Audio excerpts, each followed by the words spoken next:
Once more, once more. Once more.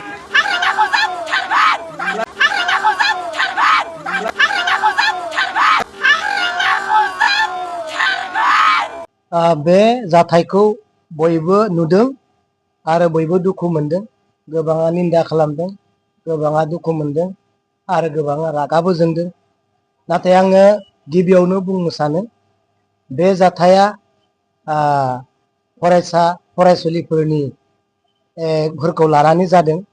नाथाय बे जाथायनि दायनिगिरिया आं सानो फरायसा फरायसुलि जायफोर स्टुडेन्ट प्रेजेन्ट फरायगासिनो दङ बिथांमोननि बे गोरोन्थि नङा। बिथांमोनखौ थुनज्लायग्रा आरो बिथांमोनखौ बिथोन होग्रा इनडाइरेक्ट डाइरेक्ट सोरबा दंथारो।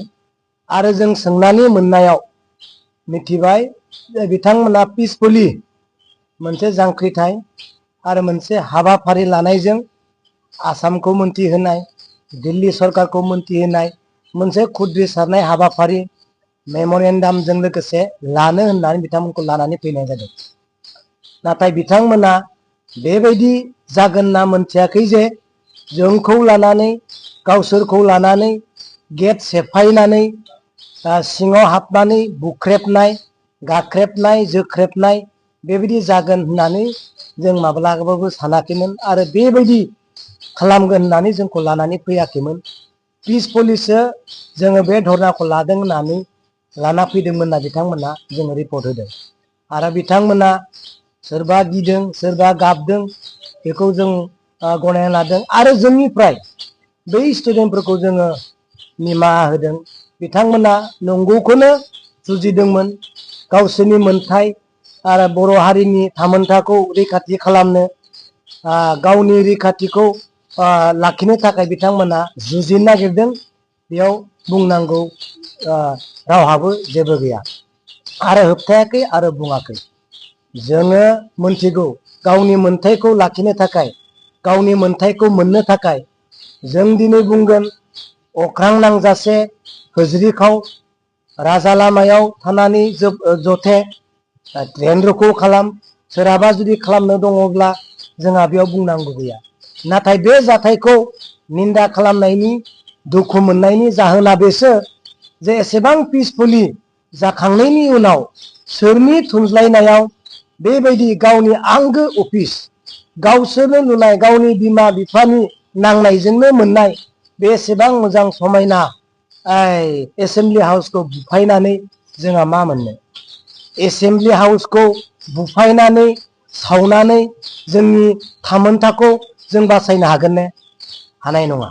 सोरबा दिनै समायना सिख्लाया हाग्रामा महिलारिखौ नोङो गुन्दा, हाग्रामाखौ जोङो बुथारगोन, हाग्रामाखौ जोङो सिफायगोन बेबायदि बुंनायजों दिनै एसटि होनांगौनिफ्राय जोंखौ गावखौ बासायनो हागोन ने? बर' हारिखौ बासायनो हागोन ने? दिनै बिसोरबायदि मेन्टेलिटि आरो बिसोरबायदि रावजोंनो दिनै फरायसा फरायसुलिफोरा बदनाम जादों आरो सोंखारि जाथाव जादों। रावबो दिनै सोंखारिया जथे होज्रिखाव आसाम आरो दिल्ली सरकारनि दरबाराव थां, गारां गावब्रालायनाय होख्राव, सेक्रिफाइस खालाम, दिनै रायजोआ सहाय खालामगोन, रायजोआ दिनै हेफाजाब होगोन बुंनांगौ जेबो गैया। जोंहा आद्रा थानाय जिथु सिमां, बे सिमांखौ मोनहैनोब्ला जों गावनि गेजेराव गावनि न'खौनो, गावनि अफिसखौनो, गावनि लामा दालां टिभि स्क्रिनखौनो बुख्रेबनानै जुदि जोंनि मोननांगौ मोनथायखौ जों बासायनो हायोब्ला जोंहाथ' आरो बिनिख्रुइ बांसिन मावनांगौ खामानि दंबावो, हाबावो, सावनो हायो, बुथारलायनो हायो।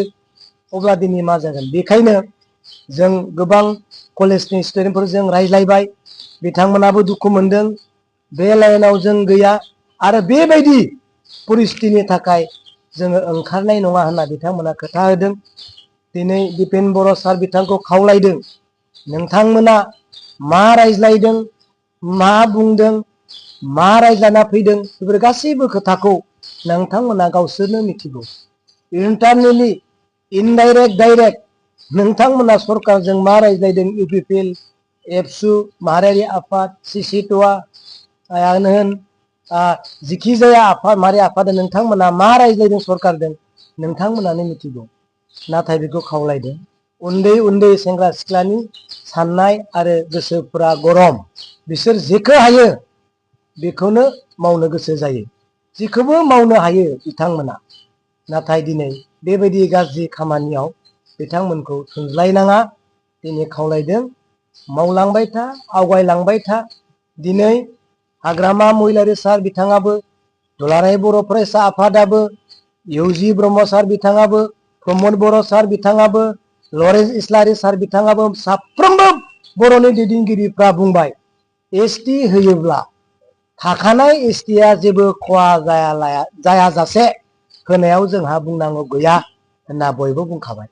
बेखौ फरायसा फरायसुलिफ्रा मिथिनानै ला हाग्रामायाल' बुङाखै प्रमदाल' बुङाखै लरेन्स इस्लारिल' बुङाखै गासैबो दैदेनगिरिफ्रा राजनितिजों जुरित थानाय दैदेनगिरिफ्रा बुंजोबबाय बिनि ओंथिया जाबाय आंनि मोननांगौ सम्पतिखौ आं जुदि मोनखाबायब्ला आंनि मोननांगौ गोहोखौ आङो मोनखाबायब्ला आंनि गोहोखौ दानख'नानै गुबुननो होआजासे जुदि गुबुन गोहो होनो गोसो सरकारा जादोंब्ला आंहा बेयाव आपत्ति गैया होननानै बुंनाय जादों आंनि सम्पतिखौ आंनो बिफाया होखाबायब्ला आंनि सम्पति मोननांगौ गासैबो गोहोखौ आंनो होखाबायब्ला आरो आंनो होनायनि उनाव आंनि गोहोखौ दानख'वालासेनो गुबुननो जुदि सरकारा बिफाया बिगबाया जुदि गोहो होनानै लाबावोबा आंहा जेबो बुंनांगौ गैया होननानै बुंनाय जादों अब्ला जोंनि गोहोखौ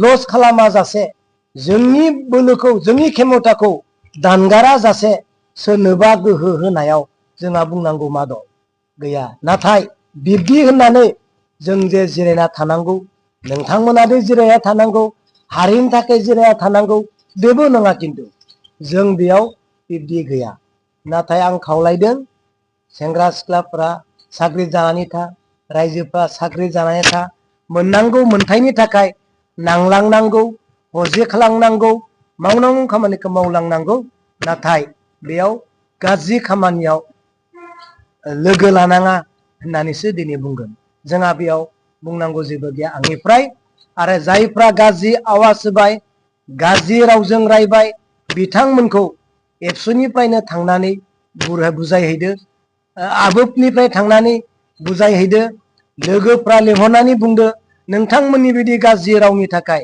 नोंथांमोननि बेबायदि गाज्रि आखुनि थाखाय जोंनि मुभमेन्टआ दिनै रायजोजों सोंखारि जादों दुखु मोनजादों आरो बे लाइनजों थाङोब्ला दिनै रायजोआ जोंखौ समर्थन खालामनाय नङा नोंसोर मोजाङै बुजायदो गोरोन्थिया जायो बिनानावफोर फंबायफोर निमाहानि लामा दङ सिमा दङ बेनिखायनो आं बेखौसो खावलायगोन नोंथांमोना नोंथांमोननि खामानि मावनांगौखौ मावलांबाय था थाद'नाङा मेंनाङा बेनो आंनिफ्राय नोंथांमोननिसिम बुंनाय दिनै आंथ' बुंनो सानो जायफोरा फरायबाय थादों बिथांमोना गावनि फरायनायखौ दोनथ'नाय माने गावनि लाइफखौ बेक खालामनाय फरायसानि अनगायै रायजोफ्रा ओंखारनांगौ गोबां फरायसा फरायसुलिफोर बेबायदि दङ फरायनायखौ गारनानै बेकार गोबां रायजोफोर दङ रायजोफ्रा बुंबानो ओंखारो लोब लोब ओंखार नाथाय स्टुडेन्टफोरखौ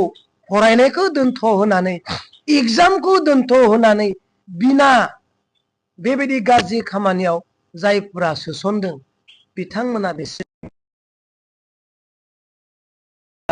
आं बुङाखै फरायसाफ्रा दा ओंखार होननानै नाथाय फरायसाफोरनिख्रुइ हाजार हाजार रायजोआ ओंखारोब्ला फरायसाफोरनि फरायनाय जिबना दिदोमै थागोन ना थाया नङा होमबा फरायसा फरायसुलिफ्रा एग्जाम होनांगौ दङ होननानै नोंसोरो थाथ' फिसाज्लानि जायगायाव बिफाया ओंखार नङा फंबाया एग्जाम होनांगौ बिदाया ओंखार बिनानावा एग्जाम होनांगौ बिब'आ ओंखार गावनि स्टुडेन्टखौ मानो थोनहरनो एग्जामखौ दोनथ'दों एग्जामखौ बेक खालामदों नोंसोर गावसोरनो साननानै नाय गावसोरनो बिजिरनानै नाय एग्जाम दोनथ'नानै जों आन्दलन खालामनायनि जुरिजेननाया जोंनि फिथाइया मा जागोन बेखायनो आं बेखौसो खावलायदों एग्जामखौ जायफ्रा होगोन बिनि बिमा बिफाया ओंखार एग्जामखौ जायफ्रा होगोन बिनि बाय बाहागि बिनि बिब' बिदाफ्रा